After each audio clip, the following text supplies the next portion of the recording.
یاد رکھیں گے. فرمایا دنیا کام کی جگہ، دنیا کام کی جگہ، قبر آرام کی جگہ، اور جنت انعام ملنے کی جگہ. دنیا کام کی جگہ، قبر آرام کی جگہ، اور جنت انعام ملنے کی جگہ. جو بچہ محنت کرتا ہے اسی کو انعام ملتا ہے. ہم دنیا میں محنت کریں گے آخرت کی تو پھر آخرت میں انعام پائیں گے. اور اگر دنیا ہی میں ہم نے دل لگائے رکھا اور آخرت یاد ہی نہ رہی اور دنیا کی محبت لے کے چلے گئے تو پھر پتہ ہے آخرت میں ہوگا کیا. مشائخ نے لکھا ہے اللہ تعالیٰ قیامت کے دن دنیا کو ایک بوڑھی عورت کی شکل میں کھڑا کریں گے، بہت کبھی صورت ہوگی، اور پھر فرمائیں گے کہ جب سے میں نے تمہیں پیدا کیا میں نے تمہیں کبھی رحمت کی نظر سے نہیں دیکھا، ایک مرتبہ بھی نہیں دیکھا، میں اب بھی تمہاری طرف نہیں دیکھنا چاہتا، اس کو لے جاؤ جہنم میں. جب اس بڑھیا کو گھسیٹ کے جہنم میں لے جانے لگیں گے فرشتے تو وہ بڑھیا اس وقت کہے گی اللہ ایک میری فریاد ہے. پوچھا جائے گا کیا؟ اللہ آپ کے محبوب صلی اللہ علیہ وسلم نے کہا تھا المرء مع من احب، بندہ اسی کے ساتھ ہوگا جس سے اس کو محبت ہوگی. اے اللہ میرے بھی تو چاہنے والے دنیا میں بہت تھے. اللہ اعلان کروا دیں گے تھے جو دنیا سے محبت کرنے والے تھے سب اس کے ساتھ ملا کر جہنم میں ڈال دیا جائے. اچھا مزے کی بات سنیں کہ اگر ایک دفعہ سبحان اللہ حرم میں کہے تو شریعت کہتی ہے کہ 1,00,000 کا ثواب، تو 1260 ضرب 1,00,000 126 ملین زمینیں ایک مرتبہ سبحان اللہ کہنے پر اللہ آخرت میں اتنی بڑی جنت دیتے ہیں کہ وہ 126 ملین زمینوں کے برابر ہے. سوچئے ہم اپنا کتنا بڑا نقصان کر رہے ہیں. نبی علیہ السلام نے فرمایا ہر انسان کی جو مسلمان کی جو زمین آخرت میں ہے وہ پلین زمین ہے، اس کی جتنی عبادت ہوگی اتنا اس کو اللہ تعالیٰ بنائیں گے اور سجائیں گے. چنانچہ ایک حدیث پاک میں آتا ہے ایک بندے کا گھر بن رہا ہوتا ہے سونے چاندی کی اینٹوں سے اور مشک کے اس کے سیمنٹ لگ رہا ہوتا ہے، فرشتے کام بند کر دیتے ہیں. دوسرے فرشتے پوچھتے ہیں آپ نے کام کیوں بند کیا؟ وہ کہتے ہیں بندے نے عبادت کرنی چھوڑ دی، ہمارے پاس را میٹیریل ختم ہو گیا، ہم نے بھی کام بند کر دیا ہے. دوبارہ پھر بندہ عبادت شروع کرتا ہے، پھر مکان بننے لگ جاتا ہے. اب اگر ہماری عبادت پر وہ را میٹیریل پہنچنا ہے، ہم کتنا را میٹیریل بھیجتے ہیں؟ جس کا گھر بن رہا ہوتا ہے تو وہ تو را میٹیریل کی کمی نہیں ہونے دیتا، ہمیں یاد ہی نہیں ہوتا. اللہ اکبر کبیرہ، ساری عمر کما کے تو 3 کمروں کا گھر نہیں خرید سکتے. یہ تو دنیا کی زندگی ہے، اور یہاں چند بار سبحان اللہ پڑھو اللہ تعالیٰ ملین زمینوں کے برابر جنت کا ٹکڑا عطا فرما دیتے ہیں. تو قبر ہماری منزل ہے، غفلت اس کی رکاوٹ ہے. آخرت ہماری منزل ہے اور دنیا اس کی رکاوٹ ہے. اب تیسری بات کہ اللہ رب العزت کی معرفت یا اللہ سے تعلق حاصل کرنا یہ ہماری منزل ہے اور ہمارا نفس اس کی رکاوٹ ہے. اللہ ہماری منزل ہے اور نفس اس کی رکاوٹ ہے. 2 طرح کی پوجا ہوتی ہے.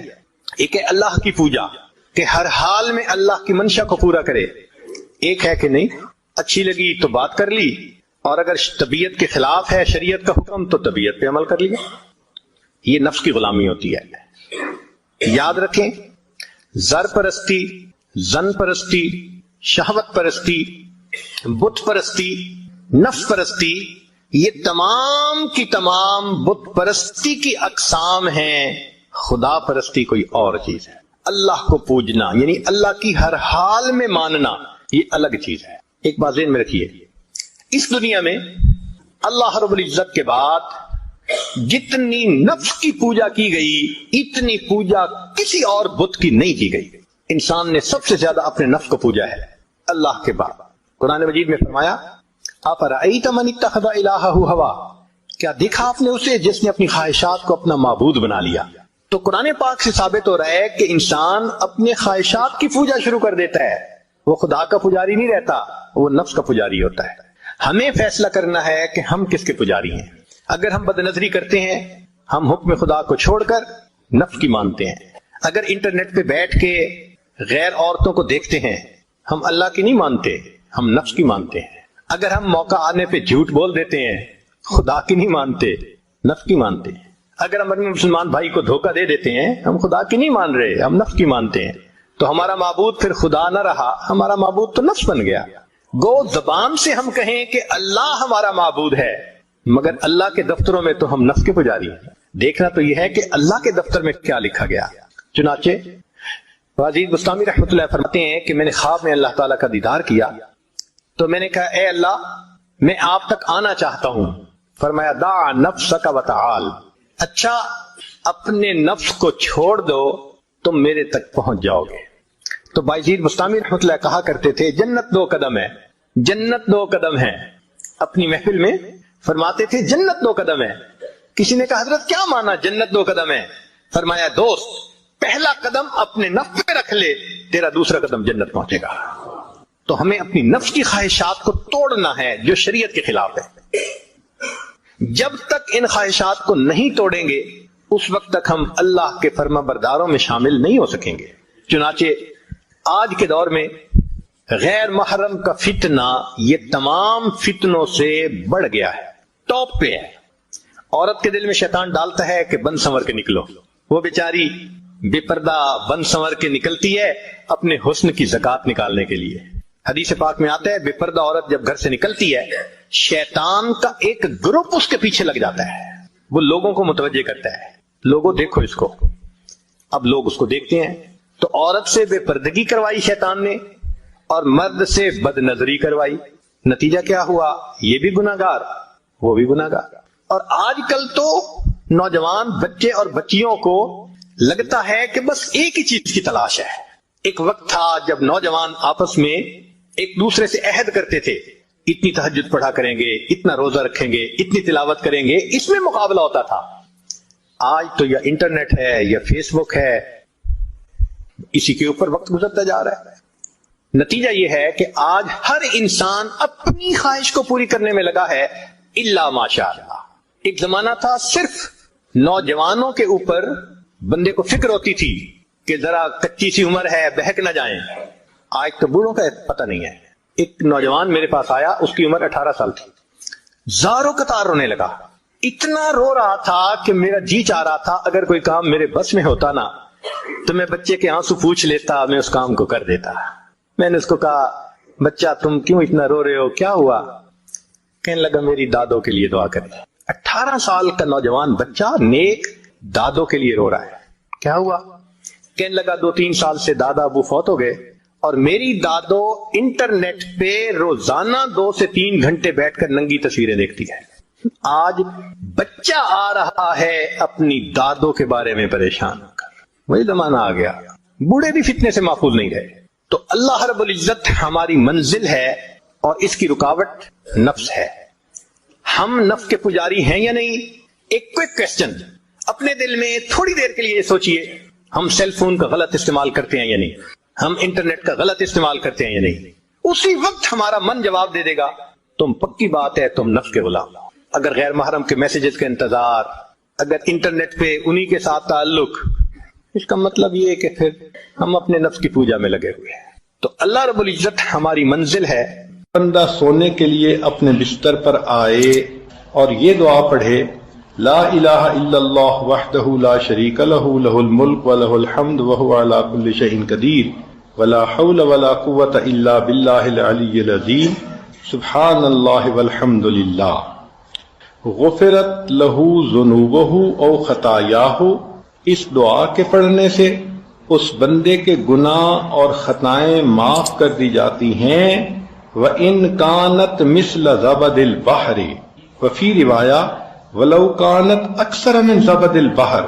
اگرچہ اس کے گناہ سمندر کی جھاگ کے برابر کیوں نہ ہوں، اور ایک روایت میں ہے کہ سمندر کی جھاگ سے بھی زیادہ ہوں گے، پھر بھی اس کے گناہ معاف کر دیے جائیں گے.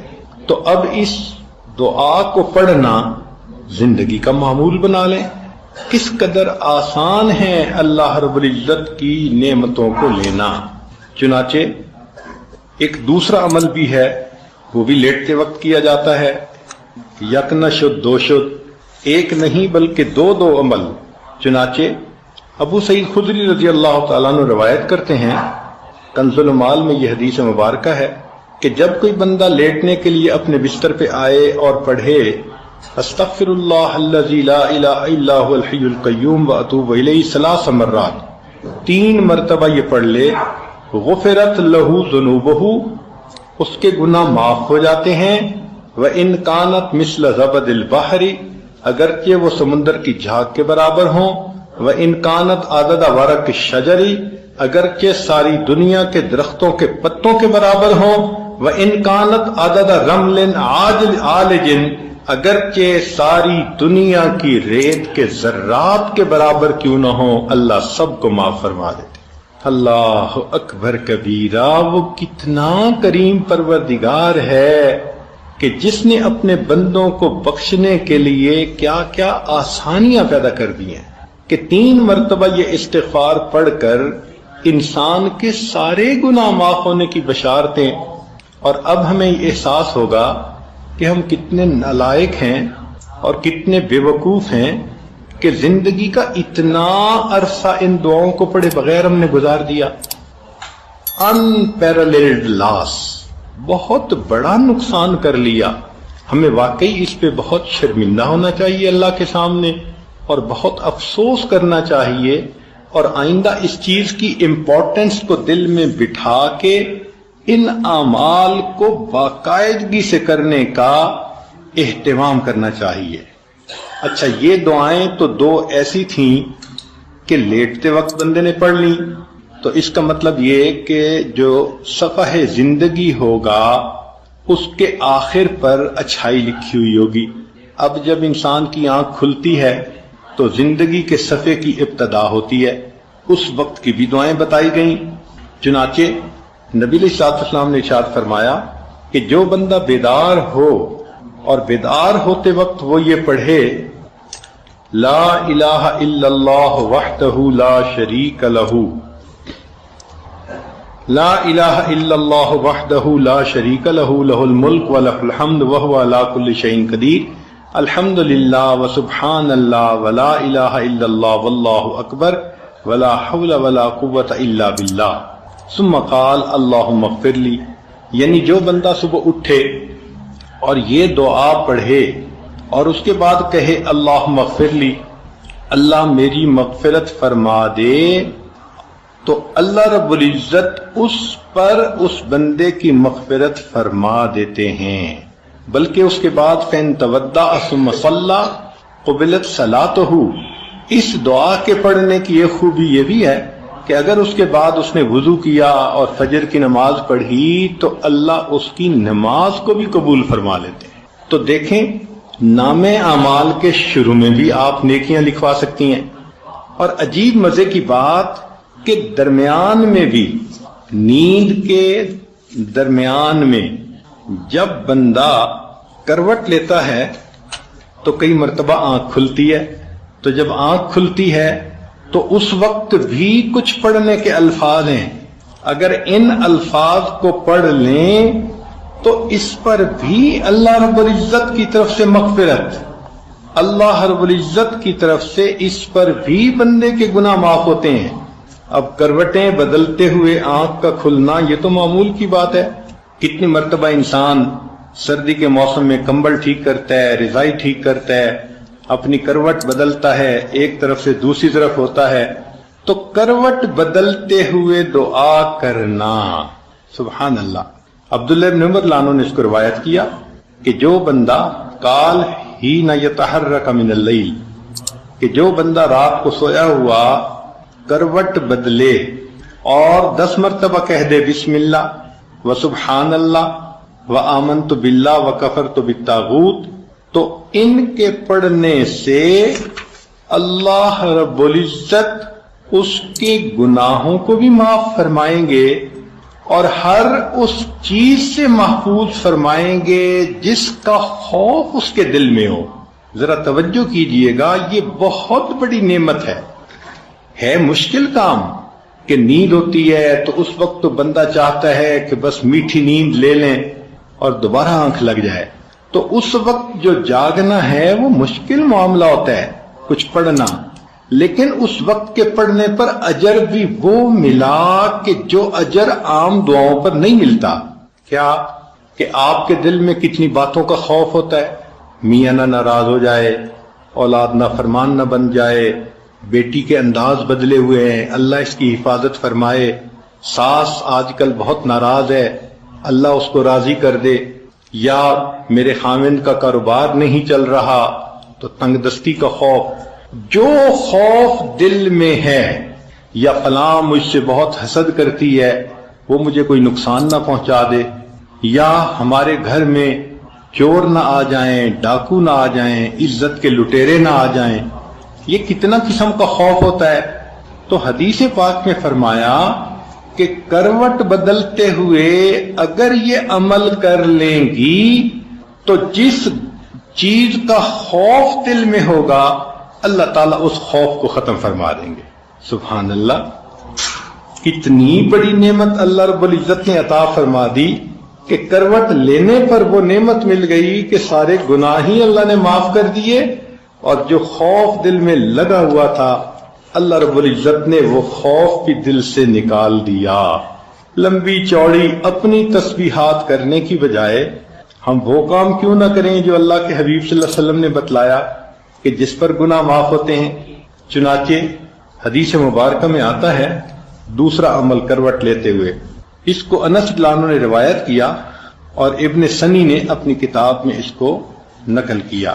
فرماتے ہیں کہ جب کوئی بندہ دائیں یا بائیں کروٹ لے ثم یقول، پھر کہے اشہد ان لا الہ الا اللہ وحدہ لا شریک لہ لہ الملک ولہ الحمد یحیی و یمیت وہو حی لا یموت بیدہ الخیر وہو علی کل شیء قدیر، تو جو بندہ کروٹ لیتے ہوئے یہ کہتا ہے یقول اللہ عز وجل للملائکہ، اللہ رب العزت ملائکہ سے فرماتے ہیں انظروا الی عبدی، میرے بندے کو دیکھو کہ اس وقت بھی یہ مجھے نہیں بھولا، لا ینسنی فی ھذا الوقت اشہدکم انی قد رحمتہ، میں فرشتوں تمہیں گواہ بناتا ہوں کہ میں نے ان پر رحمت فرما دی، وغفرت لہ، اور میں نے اس بندے کی مغفرت فرما دی۔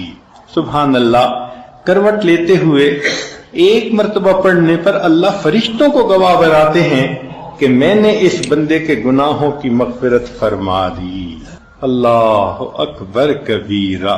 تو یہ تو اللہ رب العزت کا کرم ہے اور احسان ہے کہ رب کریم نے ہمارے لیے اس طرح راستے کھول دیے کہ ہم آسانی سے اپنے گناہوں کی مغفرت کروا سکتے ہیں۔ اور اب دو باتیں اور ہیں، مختصر سن لیجئے کہ اس کو طبرانی نے روایت کیا، حضرت معاذ رضی اللہ عنہ اس کے راوی ہیں، فرماتے ہیں کہ جو بندہ اللہ رب العزت سے اس حال میں ملے کہ وہ اللہ سے حسن ظن رکھتا ہو، مغفرت کی امید رکھتا ہو، چنانچہ حدیث پاک میں فرمایا ان شئتم، اگر تم چاہو، انبأتکم، میں تمہیں بتا دوں، اول ما یقول اللہ للمؤمنین یوم القیامہ، کہ اللہ تعالیٰ قیامت کے دن ایمان والوں سے سب سے پہلے کیا بات کہیں گے، وَأَوَّلُ مَا يَقُولُونَ، اور یہ اللہ کو کیا کہیں گے، فَإِنَّ اللَّهَ يَقُولُ لِلْمُؤْمِنِينَ، اللہ تعالیٰ ایمان والوں کو قیامت کے دن یہ فرمائیں گے حل احببتم لقائی، کیا تمہیں مجھ سے ملاقات کرنا پسند تھا، فیقولون، ایمان والے جواب دیں گے نعم یا ربنا، اے پروردگار ہمیں آپ سے ملنا بہت پسند تھا، ہم دعائیں مانگتے تھے، اداس ہوتے تھے، اور میری تو 40 نسلوں کو بھی پرواہ نہیں ہے۔ جب اس نے یہ تکبر کے الفاظ بولے اللہ نے اس کو اپنی پکڑ میں لے لیا۔ ہوا کیا، اب بزنس پہ نقصان سے نقصان، نقصان پہ نقصان، پیسے جانے شروع ہو گئے، ساتھ بیمار ہو گیا، اور بیمار ہونے کے بعد 6 مہینے کے اندر یہ دنیا سے رخصت ہو گیا۔ اس کا ایک ہی بیٹا تھا، 17-18 سال اس کی عمر تھی لڑکے کی، ساری دولت، ساری زمین اس کے وراثت میں آ گئی۔ اب جب مال بھی ہو اور جوانی بھی ہو تو پھر اس قسم کے لوگ بھی قریب ہو جاتے ہیں جو شراب اور شباب والے ہوں، چنانچہ اس کو انہوں نے برے رستے پہ ڈال دیا۔ اب یہ کبھی اس کے ساتھ رات گزار رہا ہے، کبھی اس کے ساتھ رات گزار رہا ہے، کسی نے اس کو اور بڑے شہر میں پہنچا دیا، پینے پلانے کی بھی عادت ڈال دی۔ اب بینک کا جتنا پیسہ تھا وہ لٹنے لگ گیا، کسی نے اسے کہا یہاں کیا دیکھو گے، ذرا باہر نکل کے دنیا دیکھو، تو اس نے اس کو کسی باہر کے ملک کا راستہ دکھا دیا کہ وہاں کے نائٹ کلب میں کیا ہوتا ہے۔ اب وہاں جا کے یہ پیسے لٹانے لگ گیا۔ سال 2 سال کی بات ہے، سب بینک اکاؤنٹ زیرو، اور بیماریوں کا بھی مریض ہو گیا۔ جب روز عیاشی کرنی ہے اور متعدد بار کرنی ہے تو نتیجہ کیا ہوگا؟ بیماریاں۔ نوجوان بچہ ہے مگر بیمار۔ اب زمینیں بچ گئیں، یہ کیا کرتا؟ زمین کا ٹکڑا بیچتا، جو پیسے ملتے پھر باہر کا ٹرپ لگاتا، پھر آ کے زمین کا اگلا ٹکڑا بیچتا۔ کچھ چند سالوں کے بعد ایک ایسا وقت بھی آیا، اس کی ساری زمینیں بک گئیں، ایک مکان رہ گیا تھا۔ پھر یہ اپنے نشے سے نہیں رہ سکتا تھا، پیسے کی ضرورت تھی۔ ایک وقت آیا، اس نے اپنا ذاتی مکان بھی بیچ دیا، مال بھی ختم، جائیداد بھی ختم، ذاتی مکان بھی بک گیا، اب رہنے کی بھی جگہ نہیں تھی۔ چنانچہ ایک وہ وقت بھی آیا جس شہر کے چوک میں کھڑے ہو کر اس کے باپ نے تکبر کا بول بولا تھا، میری 40 نسلوں کو بھی پرواہ نہیں، اسی چوک میں کھڑا ہو کر اس کا بیٹا لوگوں سے بھیک مانگا کرتا تھا۔ اللہ نے دکھا دیا، میں دینا جانتا ہوں، میں لینا بھی جانتا ہوں، تمہارا بیٹا یہیں کھڑے ہو کر لوگوں سے بھیک مانگا کرے گا۔ اس کو نکیر کہتے ہیں، نقد سزا۔ یہ سزا کی پہلی قسم ہے۔ ایک ہوتا ہے تاخیر، کہ نقد سزا تو نہیں ملتی مگر مہلت مل جاتی ہے توبہ کرنے کے لیے، اگر توبہ نہ کرے تو پھر کچھ وقت کے بعد پھر سزا ملتی ہے۔ تلبیس ابلیس میں ابن جوزی رحمۃ اللہ علیہ نے واقعہ لکھا ہے کہ ایک نوجوان تھا، حافظ قرآن تھا، اس نے شہوت کی نظر کسی غیر پر ڈالی، اور اس کا نتیجہ کیا نکلا کہ 20 سال کے بعد قرآن مجید اس کے سینے سے نکال لیا گیا، بھول گیا قرآن پاک۔ یہ تاخیر ہوتی ہے کہ سزا تو ملتی ہے مگر ڈیلے ٹائم کے ساتھ ملتی ہے، چند دن لگیں، چند مہینے لگیں، چند سال لگیں، مگر سزا ملتی ہے۔ اس کو تاخیر کہتے ہیں۔ چنانچہ ہم اپنے بچپن میں اپنے محلے میں ایک بوڑھی عورت کو دیکھا کرتے تھے، وہ پاگل تھی، بچے اس کو تنگ کرتے تھے، کنکر مارتے تھے، تو مجھے میری امی کہتی تھی بیٹا اس کو کبھی نہ تنگ کرنا، کبھی کنکر نہ مارنا۔ تو میں ہمیشہ کھڑے ہو کے، چھوٹا بچہ تھا، اس کو دیکھا کرتا تھا کہ یہ کیوں ایسے پاگل سی ہے، دیوانی سی ہے۔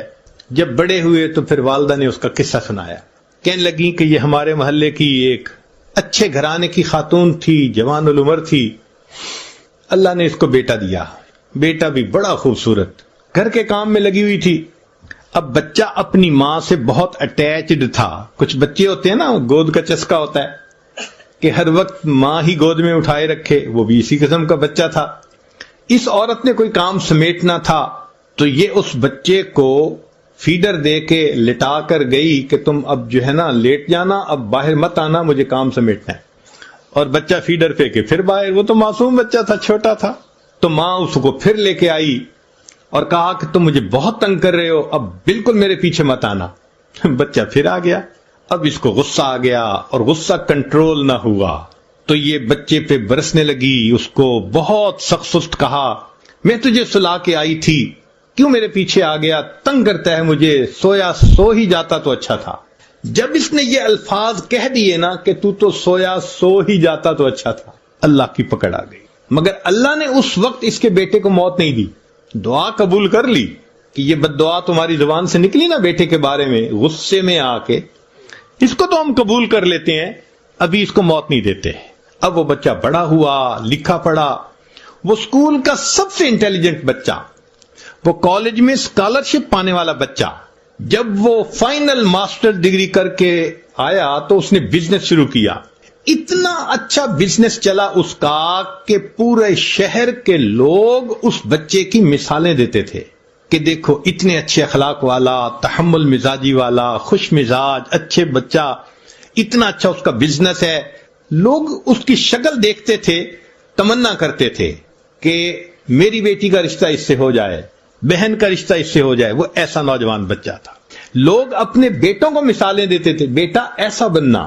لو جی، بالکل جب جوانی کا وقت تھا، اب ماں نے اس کے لیے اپنے ہی رشتہ داروں میں کوئی بہت خوبصورت بچی حور پری ڈھونڈی، پھر اس کے لیے بڑی تیاریاں، پیسے کی کمی نہیں تھی۔ جب سب چیزوں کی تیاری ہو گئی اور شادی میں ابھی صرف 3 دن تھے، اللہ کی شان کہ بچہ اپنے ہی گھر میں چل رہا تھا، فرش دھویا تھا اور ابھی گیلا تھا، پاؤں جو پھسلا، یہ نوجوان سر کے بل گرا اور اس کی موت آ گئی۔ اللہ نے پھل کو پکنے دیا، جب پھل پک کے تیار ہو گیا تب اللہ نے پھل کاٹا۔ اب تجھے سمجھ لگے گی کہ تو نے میری کس نعمت کی ناقدری کی تھی۔ ماں کے ذہن پہ اتنا صدمہ اس کی موت کا ہوا کہ وہ ذہنی توازن کھو بیٹھی، وہ گلیوں کے اندر بس تن کے چنا کرتی تھی۔ تو کبھی نقد سزا ملتی ہے نکیر، اور کبھی اس میں تاخیر ہو جاتی ہے۔ آج بہنیں چھوٹی چھوٹی بات پہ بھائیوں کو بد دعائیں دے دیتی ہیں، اور پھر بڑے ہو کے انہی کے لیے پھر بیٹھی رو رہی ہوتی ہیں، حضرت میرے بھائی کے لیے دعا کریں وہ نیک بن جائے، میرے بھائی کے لیے دعا کریں اس کی شادی کی زندگی میں مشکلات ہیں۔ بھائی کیوں بد دعا دی تھی؟ تو گناہوں کی سزا کی دوسری قسم تاخیر کہلاتی ہے، اور ایک اور بھی صورت کہ گناہ تو کیے جوانی میں، اللہ نے بڑھاپے میں بیوی کو نافرمان بنا دیا۔ یا اللہ، جتنی یہ اذیت ہوتی ہے نا کہ جوان اولاد ہو جائے اور وہ ماں کے ساتھ ہو، اور ماں اور اولاد سب ایک طرف اور اکیلا بوڑھا ایک طرف، اور وہ سب نافرمان ہو اس کے، جتنا بڑھاپا ذلیل خوار ہوتا ہے نا وہ بوڑھا بتا بھی نہیں سکتا۔ تو بڑھاپے میں اللہ تعالیٰ نافرمان بنا دیتے ہیں اولاد کو، بیوی کو، یہ تاخیر کہلاتی ہے۔ ایک تیسری چیز ہوتی ہے، اس کو کہتے ہیں خفیہ تدبیر۔ یہ سزا ملنے کی تیسری قسم ہے کہ اللہ ایسی طرح سے سزا دیتے ہیں نظر بھی نہیں آتی اور وہ سزا مل رہی ہوتی ہے۔ مثال کے طور پہ بچی کا رشتہ طے ہی نہ ہونا کہیں، اب انسان سوچتا پھرتا ہے کسی نے رشتہ باندھ دیا، کون باندھ سکتا ہے؟ اللہ تعالیٰ کوئی کام کرنا چاہے تو مخلوق روک سکتی ہے؟ کوئی نہیں روک سکتا۔ تو ایسی طرح سے سزا ملتی ہے کہ بندہ اس کو فیل بھی نہیں کرتا کہ میرے گناہوں کا وبال ہے۔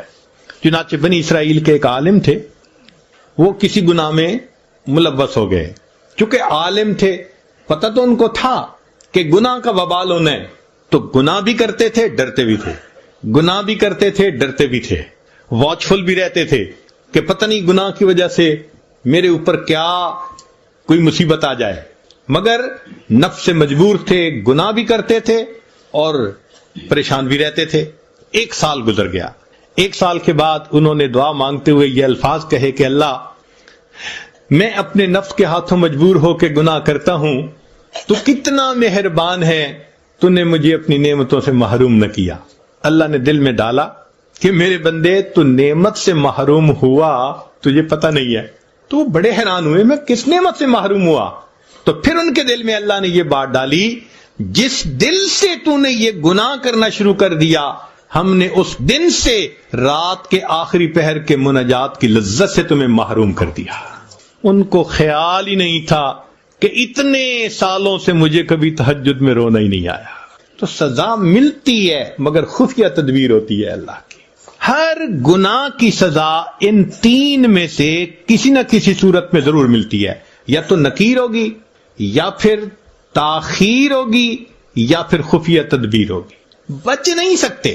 اب اگر یہ یقین ذہن میں آ جائے کہ یہ ہو کے رہنا ہے تو پھر انسان گناہوں سے بچے گا۔ ایک نقطے کی بات ذہن میں رکھیے کہ جب انسان پر اللہ کی نعمتوں کی بارش ہو اور انسان پر گناہوں کے راستے کھلے ہوئے ہوں، یہ خطرے کی گھنٹی ہوتی ہے۔ جب اللہ کی نعمتوں کی بہتات ہو اور انسان کے لیے گناہ کے راستے بھی کھل جائیں، یہ خطرے کی گھنٹی ہوتی ہے۔ اس کا مطلب یہ ہے کہ ڈھیل دی جا رہی ہے تاکہ فلما نسوا ما ذکروا بہ فتحنا علیہم ابواب کل شیء۔ اللہ فرماتے ہیں بنی اسرائیل جب وہ بھول گئے جو ان کو نصیحت کی گئی تھی، ہم نے ہر چیز کے دروازے کھول دیے، حتیٰ کہ وہ اچھی طرح غافل ہو گئے۔ پھر کیا ہوا؟ اخذناہم بغتۃ، ہم نے اچانک ان کو اپنی پکڑ میں لے لیا۔ حدیث مبارکہ ہے ما ملا ابن آدم وعاء شر من بطن، کہ پیٹ کے برتن کے بھرنے سے زیادہ برا اور کوئی برتن نہیں ہے۔ نبی علیہ السلام نے ارشاد فرمایا کہ حسب للرجل اکلات، کہ بندے کے لیے چند لقمے کافی ہیں، یقمن صلبہ کہ جس سے اس کی کمر سیدھی رہے۔ ایک حدیث پاک میں نبی اسلام نے ارشاد فرمایا ان اکثر الناس شبعا فی الدنیا اطولہم جوعا فی الآخرہ کہ جو لوگ دنیا میں اکثر پیٹ بھرے رہیں گے وہ قیامت کے دن اکثر خالی پیٹ رہیں گے۔ سیدہ صدیقہ رضی اللہ عنہا فرماتی ہیں ما شبع فی یوم مرتین من خبز بر حتی لاحق اللہ کہ نبی علیہ السلام نے اپنی نبوت کی زندگی میں ایک دن میں 2 مرتبہ پیٹ بھر کر کھانا نہیں کھایا۔ نبوت کی پوری زندگی میں ایک دن میں 2 مرتبہ کھانا پیٹ بھر کر نہیں کھایا، اور ہمارے ہاں تو ماشاء اللہ سارا دن ہی سلسلہ چلتا رہتا ہے۔ اس لیے سیدہ صدیقہ رضی اللہ عنہا فرماتی ہیں فَإِنَّ الْقَوْمَ لَمَّا شَبِعَتْ بُطُونُهُمْ کہ جب لوگ اپنے پیٹ بھر لیتے ہیں تو پھر ان کے بدن کے اندر سستی آ جاتی ہے، دل سخت ہو جاتے ہیں، وَحَجَمَتْ شَهْوَاتُهُمْ اور ان کی شہوات ہجوم کرتی ہیں۔ جتنا زیادہ کھائیں گے اتنا انسان کے اندر شہوت زیادہ بڑھے گی۔ شریعت کا اصول کتنا پیارا ہے کہ نبی علیہ السلام نے ارشاد فرمایا کہ ابن آدم کے لیے بہتر یہ ہے کہ جب کھانا کھائے فَثُلُثُ طَعَامٌ تو تیسرا حصہ کھانا کھائے، وَثُلُثُ شَرَابٌ تیسرا حصہ پانی پیے، اور تیسرا حصہ ہوا کے لیے چھوڑ دے۔ حضرت عمر رضی اللہ عنہ کے بارے میں آتا ہے کہ آپ ایک کھانے میں 11 لقمے کھایا کرتے تھے۔ محمد بن واسع فرماتے ہیں من قل طعمہ فہم و افہم کہ جو بندہ کم کھانا کھاتا ہے وہ بات سمجھتا بھی ہے اور وہ بات سمجھا بھی سکتا ہے۔ عمر بن قیس فرماتے ہیں کہ تم پیٹ بھر کے مت کھانا کھاؤ، اس سے دل سخت ہو جاتا ہے۔ ابو ایوب سختیانی رحمۃ اللہ فرماتے ہیں کثرت الاکل داء البطن کہ زیادہ کھانا بدن کے لیے بیماری ہوتی ہے۔ حسن بصری رحمۃ اللہ علیہ نے ایک بہت خوبصورت بات کی، فرماتے تھے کہ کھانا سیدنا آدم علیہ السلام کے لیے جنت میں ابتلا تھا اور اولاد آدم کے لیے یہ دنیا میں ابتلا ہے۔ اسی کی وجہ سے اکثر لوگ گناہوں کے مرتکب ہوتے ہیں زیادہ کھانے کی وجہ سے۔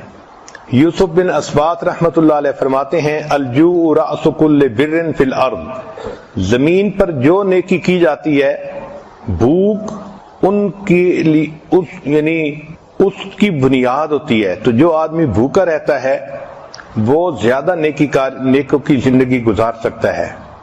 سیدہ صدیقہ رضی اللہ عنہا فرماتی ہیں کہ نبی علیہ السلام پر کئی مرتبہ پورا مہینہ ایسا گزر جاتا تھا کہ اسودین پہ گزارا ہوتا تھا۔ اسودین کا مطلب 2 کالی چیزیں، الماء والتمر پانی اور کھجور، اور آج کل کے نوجوان بھی اسودین پر پاس وہ چلا جاتا ہے۔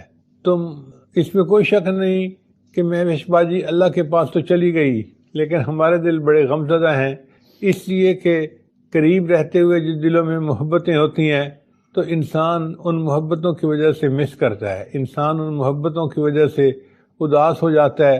ہماری آنکھوں میں آنسو ہیں، دل ہمارے غمزدہ ہیں، لیکن ہم اللہ کا شکر ادا کرتے ہیں کہ اللہ نے ان کو اتنی اچھی موت عطا فرمائی۔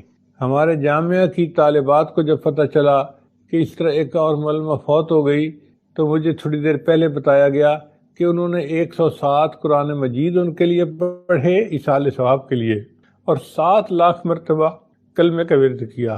سبحان اللہ، اتنی اچھی موت اگر آنی ہو تو بندہ تو پھر مرنے کے لیے تیار رہنا چاہیے۔ کہتے ہیں کہ وہ ایک مقبرہ ہے جو دنیا میں عجوبہ ہے، انڈیا کے اندر ہے، میرے ذہن سے اس کا نام نکل گیا، تاج محل۔ اس کو دیکھنے کے لیے ایک رشین جوڑا آیا تو حیران ہو گئے کہ اتنا خوبصورت بنا ہوا ہے۔ تو خاوند نے اپنی بیوی کو کہا کہ جب تم مرو گی نا تو میں بھی تمہیں ایک ایسا تاج محل بنوا کے دوں گا۔ تو وہ چالاک لڑکی تھی، اس نے آگے جواب دیا کہ if you promise me a tomb half as better, I am ready to die tomorrow۔ اگر تم اس سے آدھا مقبرہ بھی خوبصورت بنا کے مجھے دو تو میں کل مرنے کو تیار ہوں۔ تو مہوش کی موت کو دیکھ کے تو ایسا ہی لگتا ہے کہ اگر اتنی اچھی موت آنی ہوتی ہے تو پھر تو ہمیں بھی ہر وقت تیار رہنا چاہیے، کسی وقت بھی ہم جانے کے لیے تیار ہیں۔ اللہ تعالیٰ ہمیں بھی اپنے اپنے وقت پر اچھی موت عطا فرمائے اور بری موت سے محفوظ فرمائے اور ہم پر اپنی رحمت فرمائے۔ اور جیسے وہ ایک اچھی یاد چھوڑ کر گئی، نبی علیہ السلام نے ارشاد فرمایا اذکروا محاسن موتاکم، تم اپنے مرنے والوں کی خوبیاں بیان کیا کرو۔ اب سمجھ نہیں آتی کہ ہم مہوش کی کیسی کیسی خوبیاں بیان کریں۔ خاوند کو بھی اس نے خوش رکھا ہوا تھا، گھر کو بھی اچھا چلا رہی تھی، اور مہد کا کام بھی کر رہی تھی، اور ہمارے ساتھ تو محبت کا اس کا ایسا تعلق تھا کہ جو مثالی تھا۔ اللہ تعالیٰ اس کے اہل خانہ کے لیے اس غم کو آسان کر دے، اور اس کے اہل خانہ مبارکباد کے قابل ہے کہ بچی اتنی اچھی موت لے کے دنیا سے چلی گئی، وہ اس پر اللہ کا شکر ادا کرے۔ اللہ فرماتے ہیں وَلَنَبْلُوَنَّكُمْ بِشَيْءٍ مِّنَ الْخَوْفِ وَالْجُوعِ وَنَقْصٍ مِّنَ الْأَمْوَالِ وَالْأَنفُسِ وَالثَّمَرَاتِ وَبَشِّرِ الصَّابِرِينَ۔ میں نعمان دیکھتا ہوں کہ اس کے اوپر اچانک اتنا غم آ گیا، اس کے 2 بچے، اس کے 3 بچے اس کے پاس تھے چھوٹے چھوٹے، کوئی کیئر کرنے والا بھی نہیں تھا، اور بیوی دنیا سے چلی گئی اور وہ اکیلا تھا۔ میں اسے بار بار فون کر کے تسلی دیتا تھا اور دل میں سوچتا تھا کہ اللہ نے ایسے لوگوں کے لیے فرمایا ہے وَبَشِّرِ الصَّابِرِينَ، اور صبر کرنے والوں کو بشارت دے دو، الَّذِينَ إِذَا أَصَابَتْهُم مُّصِيبَةٌ قَالُوا إِنَّا لِلَّهِ